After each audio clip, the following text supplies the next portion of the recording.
Hello and welcome to Leading Edge Love Radio. This is your host, Sumati Sparks, the Open Relationship Coach at sumatisparks.com. And today we have as our guest Anita DeFrancesco. She's the founder of Tantra Wisdom. Anita is a modern sex and relationship coach, a somatic psychotherapist specializing in Reichian and bioenergetics therapy, the author of Live Free, and the host of the Mindfulness, Sexuality, and Relationships podcast. Anita is bi-coastal, splitting her time between Philadelphia and Los Angeles. Welcome to the show, Anita. Hello, Sumati. Well, thank you for having me. Good evening. So glad to have you here. So, yes. How did you first tell us how you first got on the path of healing and spirituality and Tantra? Well, Tantra is something that came along the path. When I was growing up, I had many, many awakenings over the years as a child, and I think a lot of time people find their path if they spark awareness in their psyche somewhere along the way. They find their path in, their own experiences.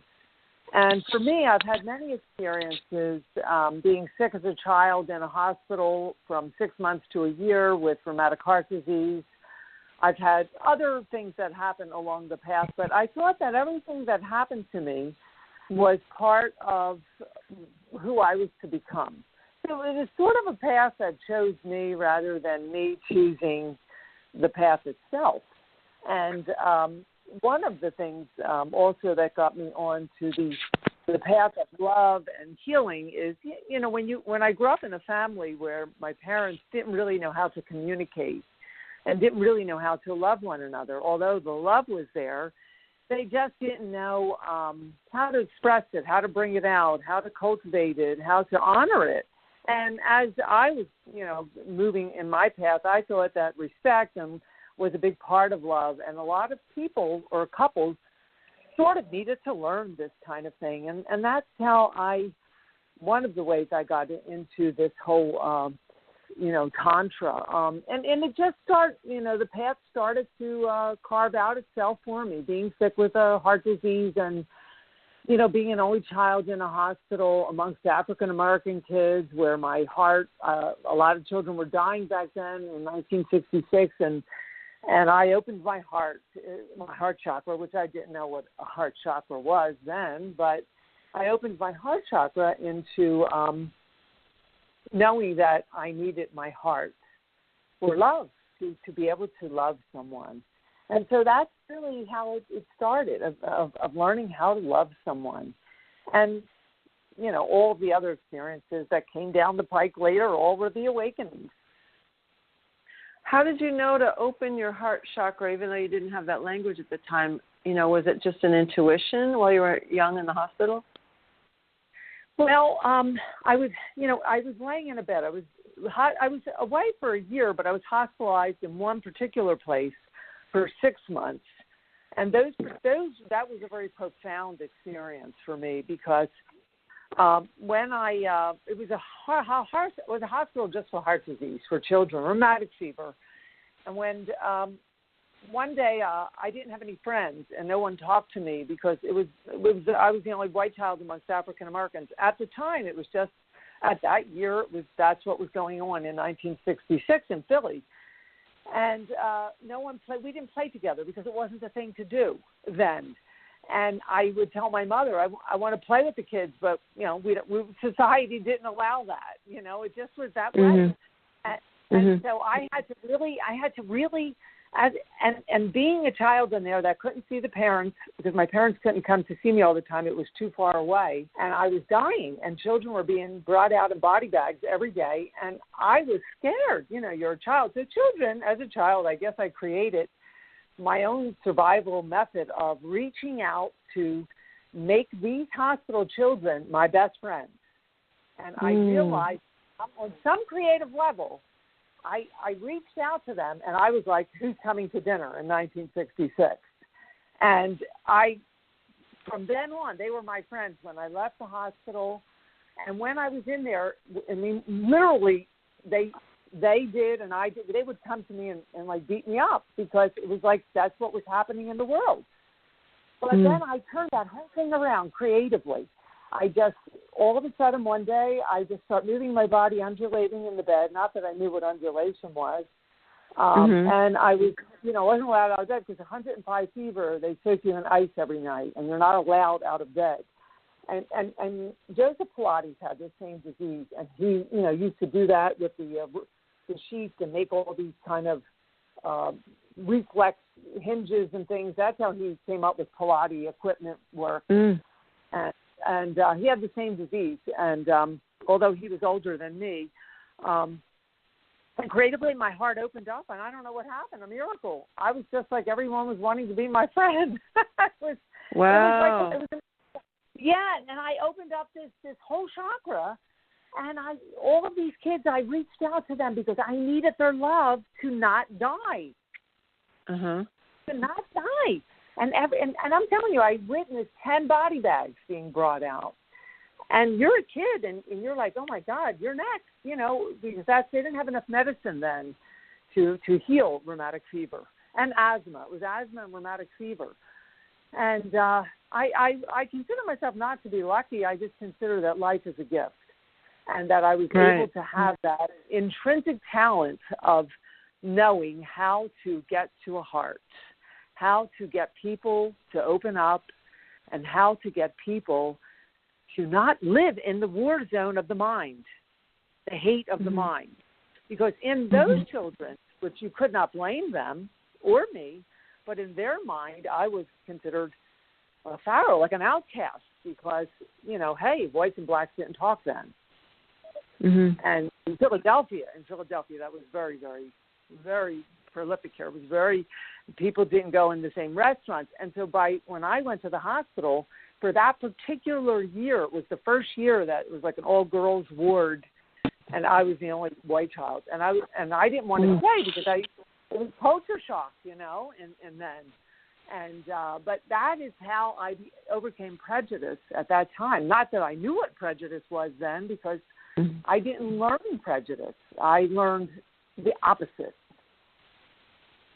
Right. So it sounds like this was your gift, and clearly that's what you're here to offer, is how people can open their heart and love past suffering, sickness, differences in skin color, differences in whatever else. At what point in your life did you realize, like, this is what I'm here for, and all of this that happened to me is just grist for the mill for my teaching? At what point did you really get that, or are you still getting that? No. Well, when I came home from that hospital and I went back to my school, which was, I'm all with white kids now because that's what it was. And, I was gone for an entire year, 6 months there, but an entire year of being sick, 6 months in one hospital and then the rest of the time in and out of other hospitals. But when I came back to school, none of the kids knew me, and I felt very much, again, like an outcast. And I seemed different to them, and I really believe I had an awakening. Oh, I don't believe it. I know that I did, but at that time I didn't know what it was. And I was just like, I came into my higher power, and it was a miracle, and everyone was looking at me, and they all stood there and gave me a gift, and you could hear a pin drop. I felt like, honest to God, I felt like Princess Grace Kelly getting out of the car, and all of the children, 50 of them, lined up with a gift for me. I felt like a queen, a princess at the age of 9. And how old were you at that time? 9 years old. And my mother. Wow. Yeah. Well, and I went to Catholic school, so all of the nuns, they made the kids write me letters, and I had tons of letters. I still have some of them. And when I came home, my mother had this party, and I got out of the car, and it was like, like a prince, like Princess Kate or like Prince Diana getting out of the car, and everyone just stood there and looked. And that's exactly it was like what it was. And I had risen. Honestly, I had risen into a shamanic power at that time. That gift came to me then. That wisdom came to me then. And then I went on to school. Yeah, go ahead. I went on to school, and I had, of course I had, had to go to summer school 1 or 2 years because I had missed an entire 4th grade. But a lot of the kids, they didn't really accept me because I seemed to be a little bit different. I don't know. It was different to them. And you know how it is in the East Coast, you know, hood type neighborhoods. You know, everybody has to. So I just went on, and then other things happened for me after that. You know, I went on to, you know, my journey up until school was done, and watched my parents fight, and all of that was just like, for my other brothers and sisters, it was very difficult, and for me, it was very, like, I was like the God there. You know, it was like the God sent me to my family to make them understand what love was. It was just, anyway, so that was the beginning. And then at what point did you realize that this would be your work? Well, then when I was in my 20s, now again, in Philadelphia at that time, you know, we didn't have all the New Age community. I moved to L.A. later, but, you know, I had to move to L.A. because I wanted to learn more things about the New Age and the spirit. And, you know, I was collecting books and doing all kinds. I met someone in Philly, Swami Virato. He was actually a Tantra teacher. He had a New Frontier magazine. It was one of the very first healing magazines, or that you would find, you know, these little magazines that go around for healing, where people advertise for yoga and things. And he was one of the first magazines, and I loved his magazine. And I saw the word Tantra in there, and I asked him to teach me Tantra. And he didn't really teach me Tantra. He gave me a couple of lessons, but I knew that it was much more than what he had, you know, was teaching me or knew. So then from there, I met some other people.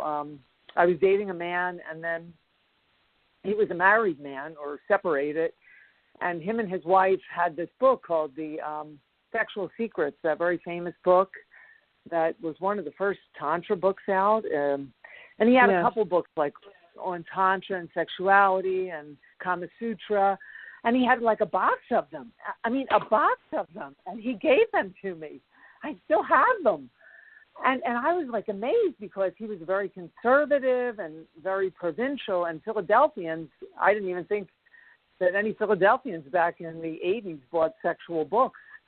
And, well, they did, but he said he and his wife experimented with these Kama Sutra positions. So he gave me the books, and I thought, that's when I realized then that my path, it was for me. He said, you should do this, learn this, you should teach it. And that's what people were telling me, just teach this. And it wasn't like they were, I think, you know, I was in Philly, and of course I had to leave because I needed to get higher education in the world, in the business of this.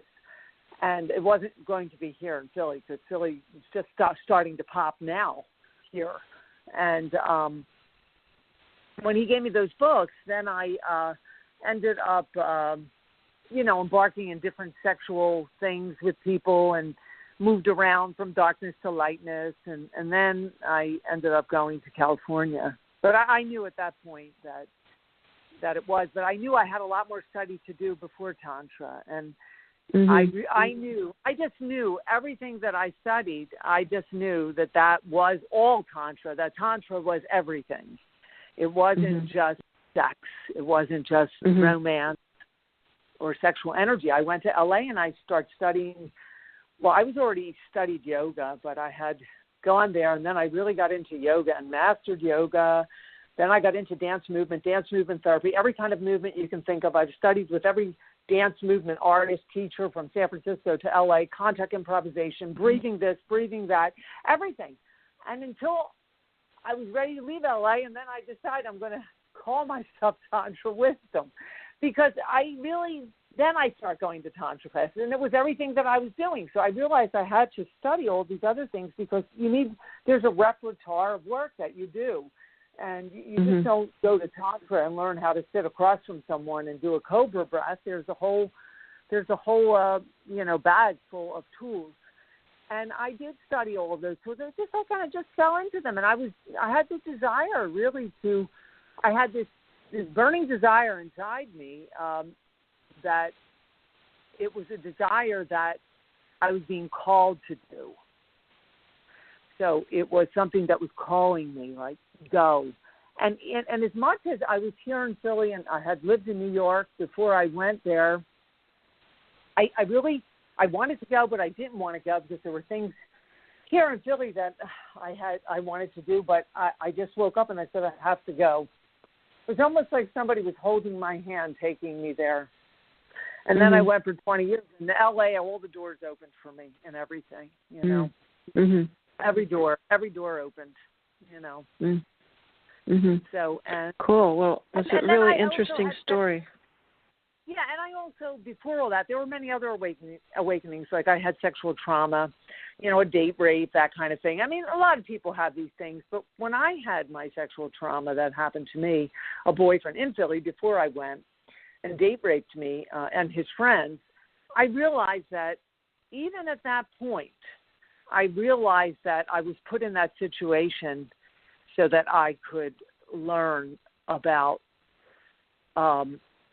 emotions more, about boundaries, about numbness in the area of the pelvic, because then I became numb in that area after not having, you know, after that very abusive experience. But then when I got into all this work, the numbness went away. So I knew how to get rid of it, how to come back to who I was. Because that really, any type of rape, this was like a date rape, like 5 guys, and any type of rape will leave you numb. It can leave you numb or very needy, or everyone has a different reaction when those things happen. But in my situation, I knew that I was put into that situation to learn, to experience what other people, and everything that I do and everything that I teach, I experience it. I embody everything. And for some reason, I find myself in the experience, and that's how I am able to teach it. Yeah, because then you have empathy. You can have empathy for what other people have been through because you've been there yourself. So you're like the ultimate wounded healer.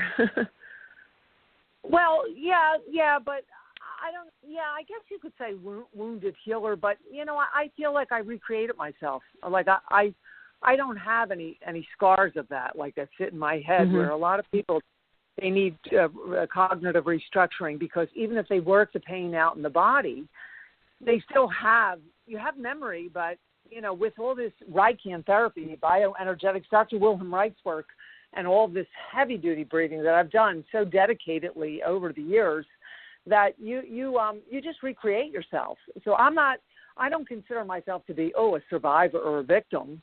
I just recreated my life. Like I felt like I was just alone when I left my parents to go in that hospital for 6 months to a year. I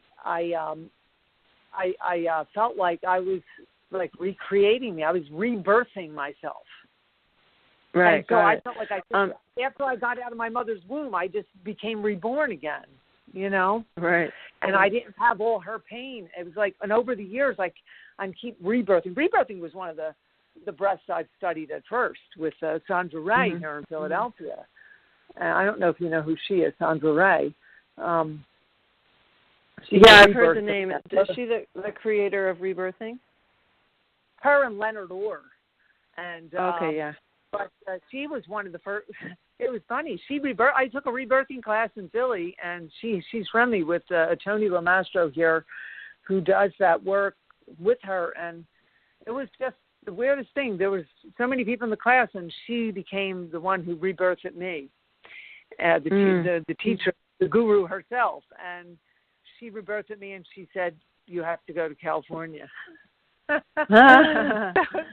So let me interrupt you there, because I do want to get a little bit more into the importance of breath in healing, and also talk a little bit more about Tantra and the masculine and feminine. But before we go there, I want to bring in the concept of open relationships and polyamory into our discussion. And you call yourself a modern sex and relationship coach. So how did you come about calling what does modern mean to you, and how do ethical non-monogamous relationships fit into that for you? Well, modern doesn't mean polyamory. It doesn't mean... No, I didn't mean to imply that. I just meant, how does it fit into... What does the word modern mean to you? Modern. And then how do open relationships fit into that? Well, okay. In this world we're in now, we first of all, we're in a very technological world where we're losing motor skills. We're not connecting intimately anymore, or passionately or intimately, we'll say. People don't bond as much. There's not as much sacred touch or affection. There's more mechanical love going on out there. I'm not saying everyone, but I'm just saying that love is going in that There's a trend. Yeah, it's sort of, and people don't get married anymore, and that's cool. They have kids, and and they stay with the kid, and they raise the kid together. But what I mean by modern is that the modern way today is to do things such exercises as Tantra, like more communication, more touch, working the G-spot, opening the G-spot, and healing the awakening of the goddess. They were things that I didn't grow up with, that anybody wanted to do. Now it's like everybody that you date, they want to learn how to do orgasmic meditation and opening up the G-spot, because this is all part of the new modern world. That area, we have come such a long way in our psyche, in our emotional development, in our spiritual development, that we have to connect at we're at deeper levels now that we have to go further. And so modern is also teaching people how to be more connected by looking in the eyes, by communicating and appreciating with words, with actual words.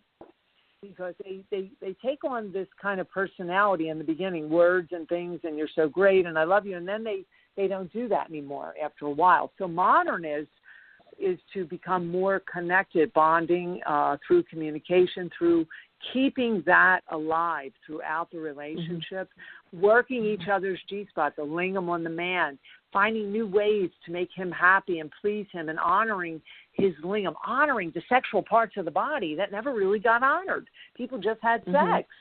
And how do you honor them? You perform ritual. You do ritualistic work. And then also part of modern is not necessarily polyamory, but allowing yourself now and then, and I don't mean threesomes going to swing bars, but I mean just making it be okay to maybe even share your love with someone else in a very, very, honest way, a lot of communication where there's, there's a lot of trust. But it could be considered polyamory, but that's not the modern, that's not what I consider. That's just like allowing that to be there, because in the world we're in now, novelty wears off, novelty. And novelty, you have to find more eroticism. You have to find more play. You have to find new things over and over and keep recreating your relationship. Like, let's go away for a weekend at some place where they have a swimming pool with a heart and, and keep recreating the weekend. But sometimes when the novelty wears off, you don't really want to lose your mate. So maybe it is healthy. It depends. Now, it's not for every relationship, but to bring in someone else sometimes to help mediate the whole thing, where it's done in a really classy way that's very healthy and very communicative and very trusting. Because, polyamory, like some people are really into polyamory, and I'm not a polyamory person, but I'd say that, in my relationship, if I want to bring in someone else once in a while, just for that moment, not for it to be a habit or anything, then I think that's okay, but we have to continually find new ways to make ourselves, to recreate the desire, recreate to get away from this novelty, this wearing off, and we have to keep working at it, is what I'm saying. And so modern means really exploring the relationship more to keep it alive, because it can deaden with technology. Yes, and so you're talking about what I call being monogamish, and this is a term that Dan Savage coined, and he found that as a general rule, gay male couples were more forgiving if one of them had a extra relationship affair. They were a little more forgiving, that men in general can compartmentalize sex a little better, and it was a little easier for gay male couples to get over an infidelity. And so he and his partner just decided that they were going to give each other a pass if they occasionally wanted to, be with someone else. So that's where the term monogamish came from. But there's also a really great TED Talk about it, and I use that a lot in my practice for couples that don't want to be completely polyamorous where they have ongoing relationships with other people, but there's so many different ways that couples can keep the spice alive, whether it's, like you said, bringing someone over for an intimate tantric ritual where there's maybe there's just eye gazing, maybe there's a little bit of touch, maybe there's full-on sexuality, whatever the agreements are. But there's also all these other ways that you can add spice by allowing flirting. Like, we're going to go out to this party and we're going to flirt, but we're not going to actually get anyone's phone number. We're just going to flirt because flirting is its own thing. Or we're going to kiss, but we're not going to take it beyond kissing. So there's just almost an infinite number of ways that couples can decide to use the energy that they find with new partners without actually full-on being sexual or full-on having a relationship. So that's what I hear you saying. Yes, but also the modern way is just to forget about any other partners within the one relationship. The relationship is to just learn how to pay more attention to each other. And, because back in the day, in, say, my parents' day, like, they would just have sex and that would be it. But their love was probably, who knows, maybe it was more authentic, but they didn't communicate. See, they weren't voicing what they wanted in bed, the women then. But so the new way is voicing what you want in bed. Tell your man, hey, I desire this, I like that. So that's modern.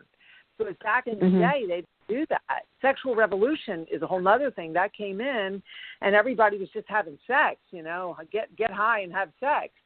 And that wasn't really emotional. But now emotions probably were always there way back in the day, but there was no communication as far as, honey, stick your finger here, do that. Yes.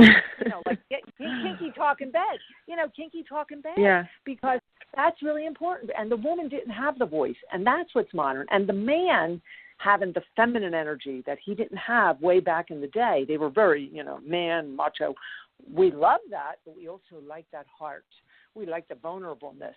And we like to know that he's going to be understanding and connecting to that feminine in the world as a way of, nourishing the relationship that he is in.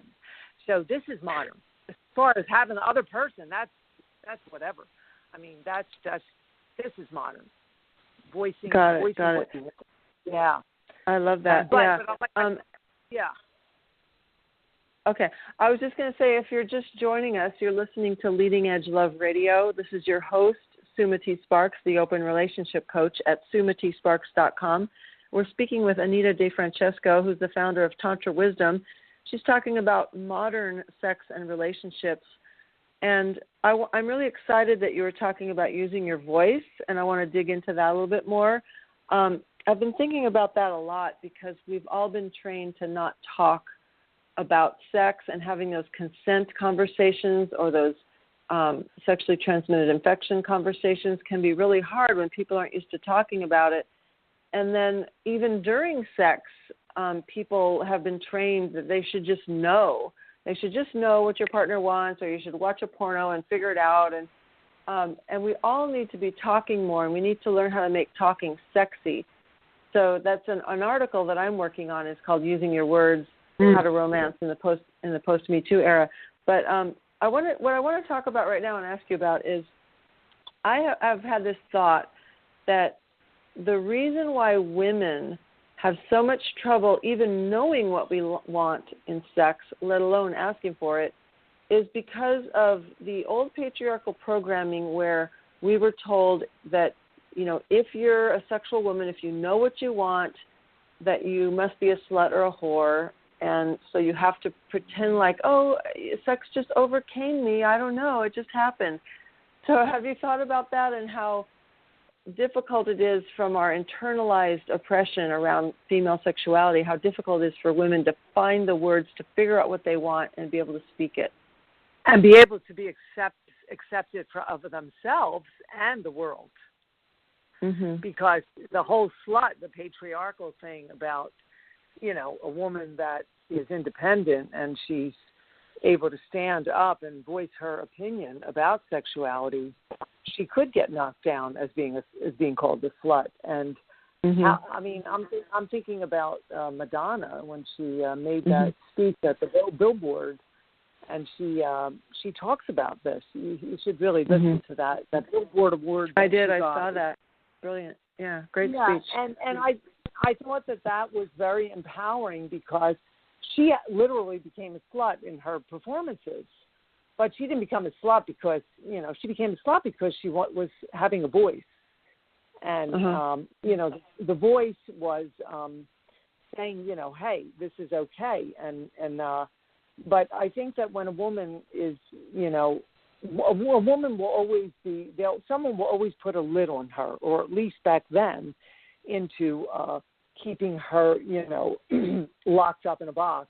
And because the more the woman comes out, the more power she gets, and she gets more of this power of in the pussy power, so to speak, And this is what gives her her courage to be who she is. And I think that we have a lot of transference from the past, maybe from our parents or just from the back in the other generations where a woman didn't have her voice. And I think the transference has carried on. But now people are actually seeking out, and that's where Tantra and all these sacred relationship classes come in, is wanting to learn how to speak to their partner.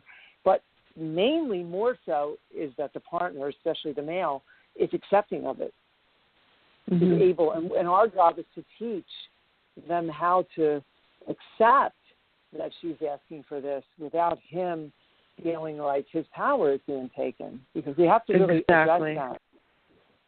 The man power, we don't want it to go away. We're not trying to be bigger or better, but we want that acceptance, and it has to be learned, because if a woman is going to be in a relationship with a man who hasn't had some type of education or counseling or spiritualness or something, the relationship could suffer, because, like I said, our job is to make him become more acceptable of her voice, her coming into her power. Exactly. Really That's one of the things I tell men is, if there's one thing that I can teach you how to be a great lover, it's to let your woman know that you really want to hear what she wants, and make her feel super, super safe telling you, and remind her over and over again that you want to know. That's I think the number one thing that makes a man a great lover. Yes, by him giving her that confidence. Yeah. Giving her the confidence. And teaching them what you want. Yeah, and also teaching each other what you want. But it's and some women feel they don't feel they feel shame when they have to teach the man or ask the man. And that's where that voice gets hidden and buried, because there's shame about anything. Could be about their past. Yeah, and I have had men make little snide remarks like, "Oh, you're kind of bossy, ha ha ha," or I know, I got it, like little remarks that make it unsafe for me. So that's why I tell men that you have to be excited when a woman is trying to tell you what she wants. Give her huge rewards for that. Don't shut her down, because as they say in Tantra, a happy Shakti is a happy Shiva. Right, but if he's someone that hasn't learned, then it may be hard for him to stay in that type of relationship. Yes, because we both have to learn. He has to learn. And I always believe in teaching my partner. I teach everything. I'll say whether they've ever been to anything spiritual, or not necessarily tantric, but spiritual, just on a path of some type of spirituality. If they have never been, and I teach them things. I want to teach them, this is what I want, and I'm going to say my voice and talk, and I want you to accept it. And if you can't acknowledge me, then my entire orgasm of this whole relationship is going to be off. And right. So that's the orgasm is the whole relationship, not just the moment of having that climax. And so a lot of people are very repressed. A lot of women still are very repressed with the voice, and even the men are, because I encourage the men to have their voice too. A lot of men don't have their voice either. When it comes to expressing, there's shame in the man too, and there's there's also a lot of wound that needs to come forward in their, in their healing, which there's a lot of men healing classes out there now going on. So yes, exactly. I have so many questions to ask you. I don't know where to start, but let me start here. So you talked about earlier when you were young and you were in the hospital and you really needed those friends. You were desperate for friends. And when you opened your heart, everybody wanted to be your friend. So, and then we also were talking about the internalized oppression around having our voice around what we want sexually and how it's such a social stigma for particularly a woman to say what she wants sexually and be empowered around her needs. So my question for you is, what role do you think community plays in the process of becoming alive and whole around our sexual selves? What role does the community play? Yeah, the concept of community, and how important is that for our healing, to be in a positive community? Well, I mean, community of choice, just general community. Yeah, a positive community, yeah. Right. So in a positive community, well, like we say, the village and the group experience and the team, I think the team and the group energy creates the bonding and creates the intimacy. If the person, maybe doesn't have a family they could talk to, or I feel that community is very important. But of course, chosen community, because not every community is going to be supportive. And, right. Of course, in LA, there's so many communities in LA, and they're all of choice. So you know what kind of community you're getting into. And that's my thing. I always want to know the type of community I'm getting into. And I believe it's very important to have this as a sort of like a backup in and as part of the nourishment, as part of the growth of someone's sexuality, the community. Yes, it's very important. I believe it plays a very significant role in a man or a woman. Right, for us to be practicing new behaviors, new ways of being, and having support, and witnessing other people doing it too, I think makes us feel less stigmatized. Right, but when you're practicing, but in this community, you're not really having sex. Is that what you're saying? It's just a community of healing. Yeah, I'm just talking about being in a community that's supportive of this modern way of being, a community that all practicing healthy communication. They're all practicing finding our voice. People They're all practicing, They have your lingo, in other words, in the community. So you're able to say what you want without them judging you, and you're able to do something without them looking down upon you, so it's more acceptable. Yeah, so the judgment is lifted in a community and the lingo is there, so you may be free to say what you want to say, how you want to say it, and at the same time you're learning how to be able to ferment this in your personality. Mm-hmm. Yeah, and I also think of. Sorry, go ahead. Yeah, no, go ahead. Yeah. I was just saying,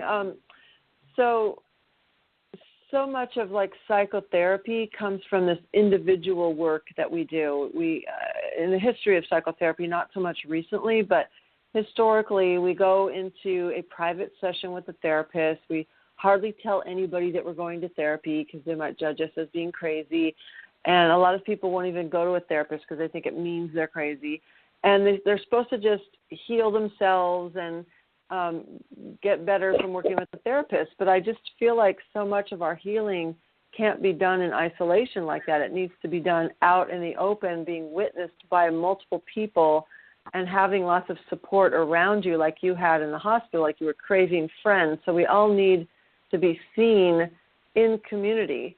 And when we have a healthy community that's practicing good boundaries, good communication, a healthy way of being, then we have role models who are doing this, and it makes it welcoming for us to try new things.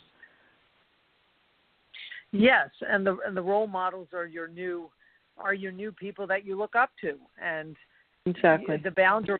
Yeah, and also, since I've done a lot of dance movement, and I was always in witness groups, and that's where I found most of my profound healing to come in the breathing and the movement therapy groups, and they were always groups, and they were community, and that was my community for 20 years, where I was able to be witnessed and unfold and really recreate the person who I am.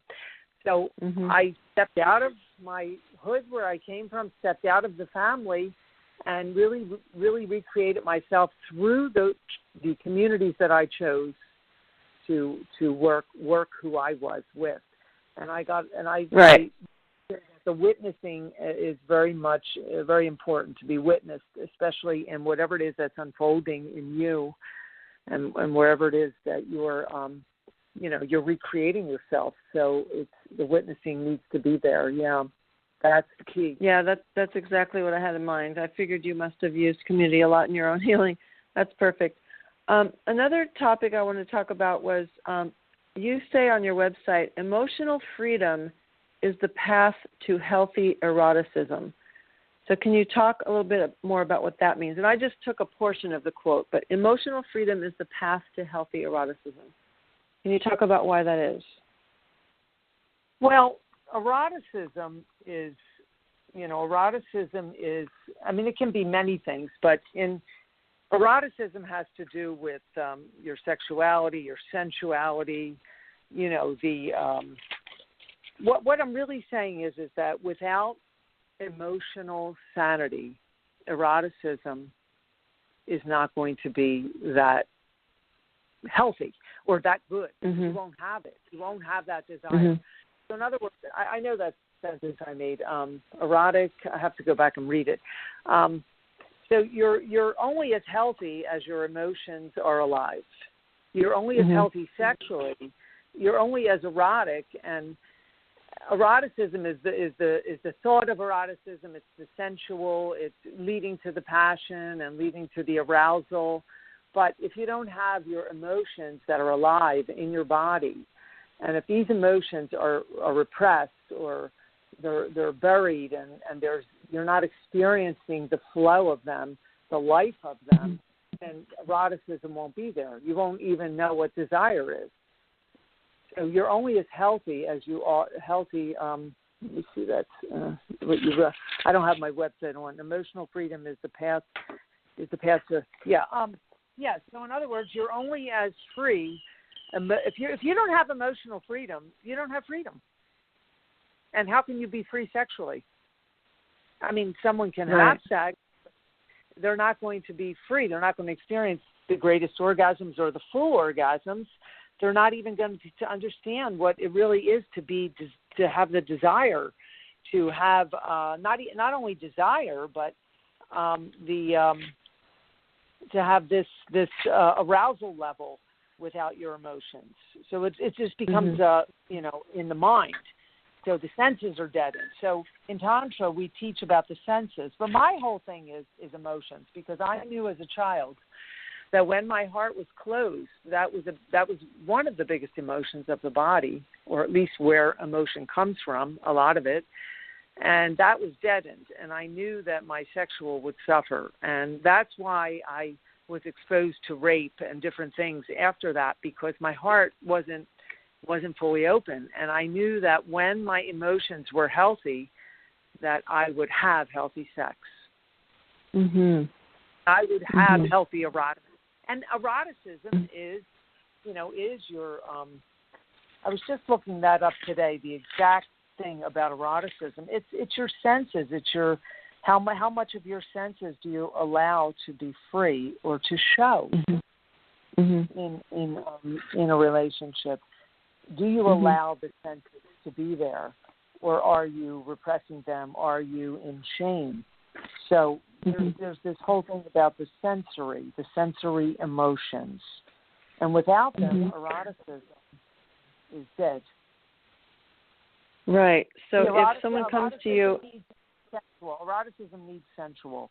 Sensual is your motor skills. You open up the senses through the juice of the emotion. And that's how you become sane in your sexuality. So now you're sexual. The sanity of your sexuality is like, I can do this and be what I want and say what I want, and that is sanity for me. Without all those voices of, ooh, it's not good, ooh, what do they think, or what is he thinking, ooh, you can just be who you are, and that's your orgasm, being who you are. Yeah.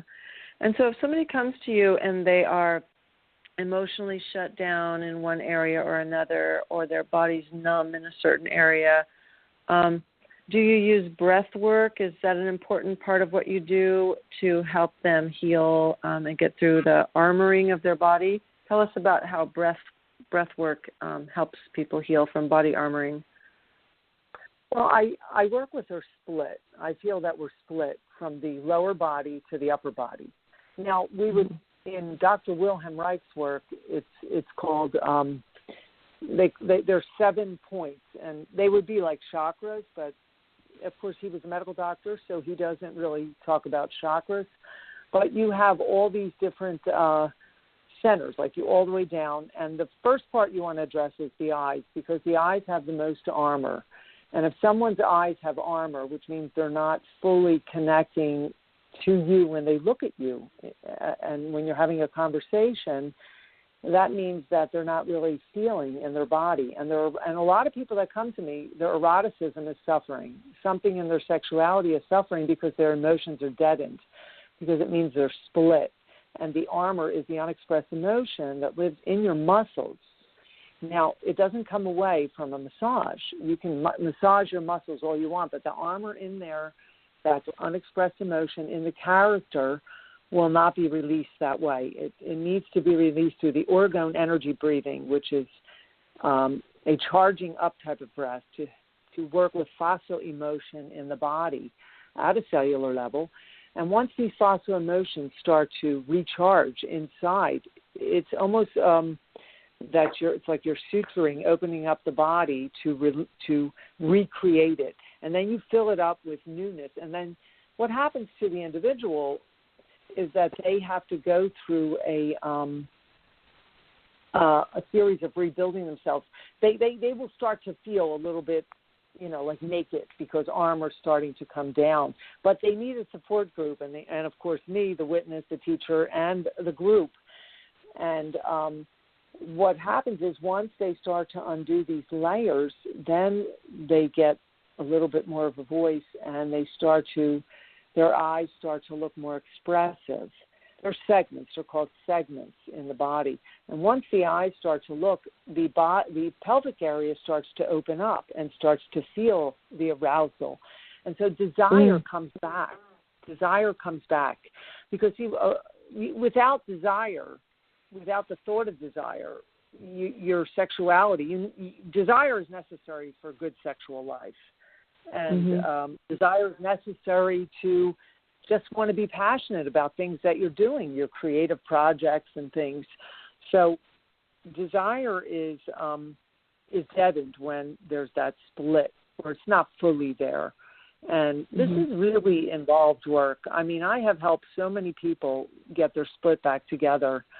And most people are suffering in the sexual area because of the unexpressed emotion. Now, those unexpressed emotions could be anything. It could have been one thing someone said to them as a child, a parent or a teacher, that deadened them in an area or affected them in some intimate bonding way, not necessarily in the physical part of sex, but sometimes in the physical part of sex, or that the orgasms aren't as expressive, or someone's having a lot more premature, or they're not staying erect and they're very young, or the woman just never had an orgasm. And if the woman has never had an orgasm, she's really, really has a lot of armor in that area there, from old boyfriends or family or whatever the abuse, or it doesn't necessarily have to have been abuse, but whatever went on. So it's in the muscle. It's in the muscle, and it's connective tissue that rewires itself in a fluid level that goes around through the body. And this is the youth, and this is how you become young again when you remove those old unexpressed, and it's the connective tissue that starts to regenerate. It's neurologically done on some level, And I've been doing this for the last 20 years, getting it on myself and doing it on people. And it's the only thing that, without touch on the body and the vaginal area, that I was able to learn how to have an orgasm again after the rape. Beautiful. Thank you so much for that. Yeah, it opens me back up to become orgasmic, to feel the desire for a man, for a partner. And after a rape, you sort of lose that, or you don't understand it because there's a numbness that takes over. Got it. We only have about 5 more minutes, and I want to bring up a big topic, so we'll see if we can speak about it within only 5 minutes. So you talked earlier about women needing to learn empowerment around their sexuality, to be able to ask for what they want and take control of their needs. And then you talked about men learning to be more vulnerable. And it's not that we want them to let go of their masculinity and their protectiveness and their strong essence. We just want them to also have balance, to be able to go to that place of vulnerability, that place of holding space, that place of listening. And so, again, women, we don't want women to lose their vulnerability and their tenderness, but just to have more balance. So how does the work you do heal the rift between the masculine and the feminine, both within us individually and in between men and women? And how does that tie in with the direction of the Me Too movement? Well, the Me that's a big move. Well, it's a big question. We only have 4 minutes. Yeah. Okay. Well, I think with the Me Too movement, there's it's something that needed to come out at this time, and in our world where we are, and I think that men have not, the men that are being accused in Me Too have not actually come into that part of themselves, that feminine part, that part that can put themselves in the place of a woman and understand a woman and know how to really nourish a woman. I'm not saying they don't know how to love a woman, but really understanding the power of the feminine. And I really think that they're in fear, and a lot of them have wounds. And I think that they're so much in fear because they're such that thin line that they're so close to being her, so to speak. And me Too. And whoever came up with Me Too, I really think it's the man is Me Too and the woman is Me Too, because there's such a thin line there where the man wants to be the woman. Not that he wants to be a woman, he wants to be the woman. And he wants to experience what she's feeling and what she's got, because it's gold that the woman and her orgasm and her power and her sexual prowess is so, if every woman knew the value of their own sexual self, their sexual being, and the man who's the Me Too guy is the one that sees that and wants to crush that. He wants because he feels he has that in him. And I don't know if it's a jealousy or a hate. I mean, there's always those kind of thoughts there, but it's more like, I want to be her, so I will take her in the way that I want and kill that part of her that's in me that I can't have and express. The man wants to be her. I always said that. A man who always abused me wanted to be me. I had that power that he wanted, and he couldn't handle it. And so that's Me Too, and that part of, and those men they're pretty heavy duty, powerful men in, wealthy and whatnot. And so their novelty is way worn off. A lot of them, like Weinstein or whoever, all of them, the whole crowd, they are usually those type of men where that novelty, but they have crossed that line in their higher power that they so want to be the woman. They want to be her, but they want to be a man. They want to be who they are, you see. And that's the way I see it. And how do we learn? Well, of course, more men are becoming more fearful, and we don't want to set shame in men, and men look at women, they're afraid they're going to be called on as a Me Too. But what we want to say to men is that just be, of course, more respectable to a woman, but allow yourself to be who you are and allow her to be who she is, and allow the vulnerableness to be there. But the teaching has to come more from the woman. It's because the man isn't, I don't think he's as equipped yet to really want to teach. The woman has to teach the man the manly things and the womanly things. She has to teach. It's a big job being in a relationship today. It's a very big job. And you know, the man is not going to go with you to Tantra workshops and things like that. But so my whole thing is they want to be us, the men. Yeah, so they've disowned that part of themselves, and they're trying to reclaim it by taking it from women. Yes, and that's when she gets abused in the way that we've been seeing out there. And because they have such a strong, and especially, like I said, these high-powered men whose novelty is out the window, and they've right. Had so real quick, in 1 minute, can you tell us why you feel like the woman needs to teach the man about both femininity and masculinity? Well, because somebody has to initiate, okay? And a woman now with the Me Too is courage. That's giving the woman courage now to have her voice more with all these things coming out. And for the women that don't have the voice, and to ask for what they want, and to say, hey, I'd like you to touch me this way or that way, and to teach them, because men need to be taught what a woman likes. And once we start to teach them, they will teach us. Now, I just had a couple call me, and the man says, I don't know how to be pleased. My wife doesn't know how to please me. So I have to teach them. I have to give her technique on how to please him.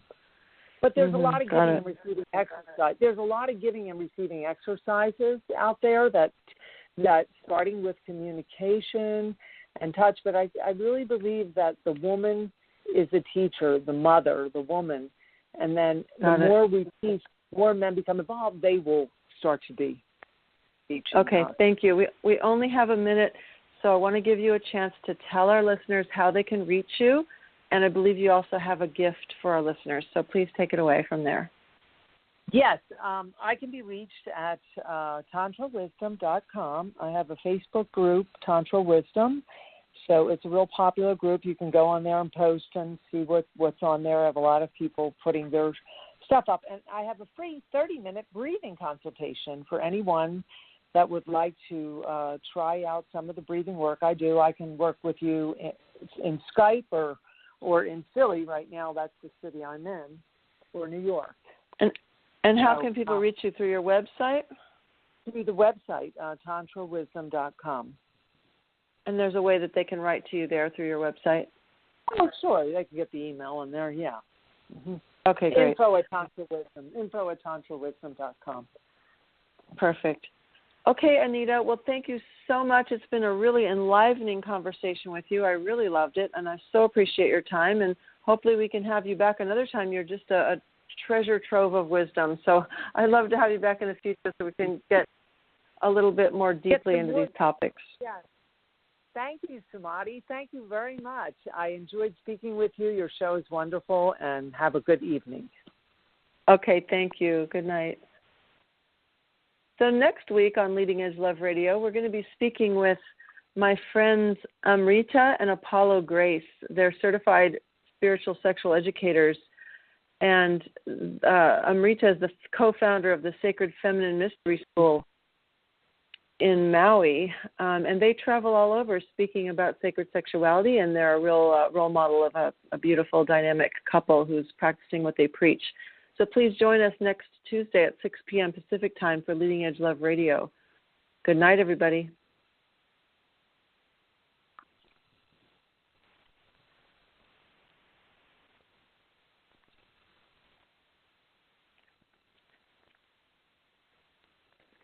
At Carrabba's Italian Grill, people always seem to be saying, "Wow!" Especially now, because you can take home our delicious sauté-to-order spaghetti and homemade meatballs made with our family recipe absolutely free. Homemade spaghetti and meatballs for free? Just wow! Order one of your Carrabba's favorites, Chicken Bryant, Chicken Marsala, Polo Rosa Maria, or our Chicken Trio, and take home made-from-scratch spaghetti and meatballs. For tomorrow night's dinner, free? Wow! Hurry into Carrabba's today and get free spaghetti and meatballs for tomorrow. Limited time only, now through May 6th. Carrabba's, Italian worth talking about.